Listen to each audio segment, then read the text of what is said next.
Hai, Assalamualaikum trader. Bersama saya Muzir di TS Channel. Okey semua, hari ini saya akan bercerita tentang 5 benda untuk menjadi trader yang berjaya.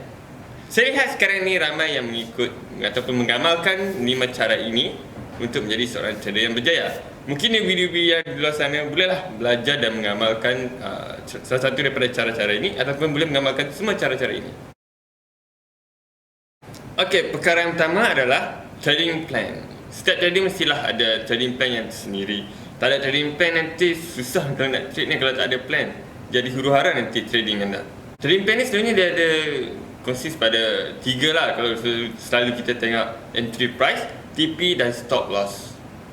Trading plan ni selalunya terpulanglah pada individu sendiri lah. Setiap orang dia ada trading plan dia orang tersendiri lah. Nak guna indikator apa, nak guna oscillator ke, nak guna moving average ke, apa-apa pun, nak guna support resistance ke apa ke, terpulang lah. Tapi yang penting kena ada trading plan.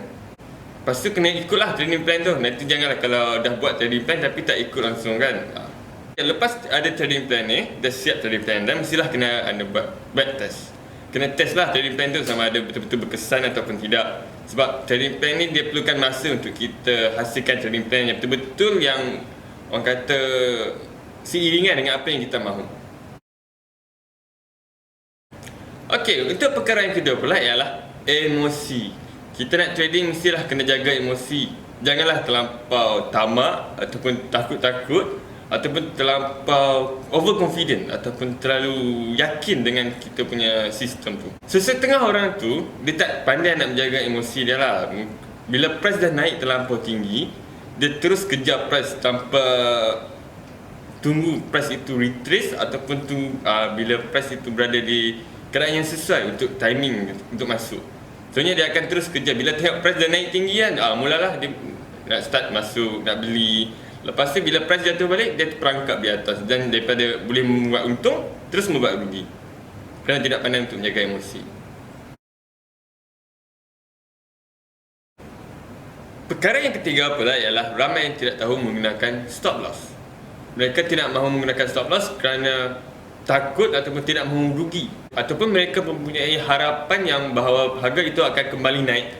Cut loss ni perlulah digunakan di dalam trading plan anda kerana ianya dapat membantu anda untuk mengurangkan ataupun minimumkan risiko kerugian anda.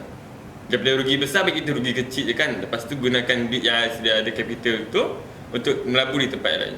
Saya cadangkan anda menggunakanlah risk to reward ratio teknik, iaitu berapa yang sanggup kita rugi untuk mendapatkan berapa yang kita mahu untung. Contohnya 1 to 2 risk to reward ratio, iaitu kita sanggup rugi sebanyak 1 kali ganda ataupun RM1 dalam usaha untuk mendapatkan 2 kali ganda ataupun RM2 keuntungan. Untuk perkara yang keempat pula ialah anda perlu tahu untuk mempelbagaikan portfolio anda. Jangan terlampau fokus pada satu kaunter ataupun satu saham saja. Itu sangat punya risiko yang tinggi. Anda perlulah membahagikan untuk mungkin 1/4 daripada jumlah capital anda, daripada modal anda itu untuk mungkin stok yang memberikan dividen yang bagus.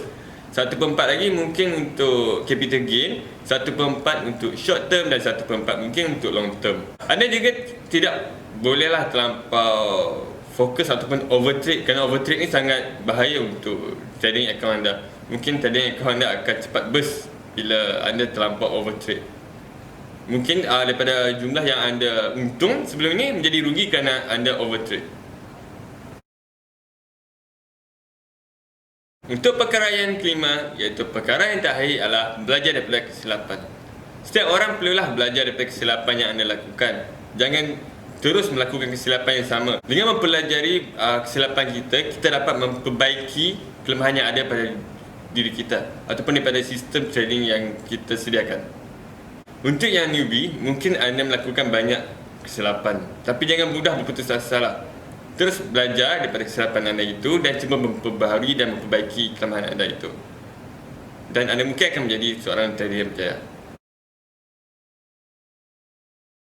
Okey semua, setakat ini saja video saya kali ini tentang 5 perkara untuk menjadi trader yang berjaya. Kepada sesiapa yang masih belum membuka akaun, bolehlah hubungi kami di nombor di bawah ataupun sertai kami di Telegram Group DS Channel, dan di situ kami ada berkongsikan tentang perkara-perkara yang tentang saham dan juga hal-hal semasa ekonomi dunia. Okey, semoga kita berjumpa lagi. Selamat tinggal, bye.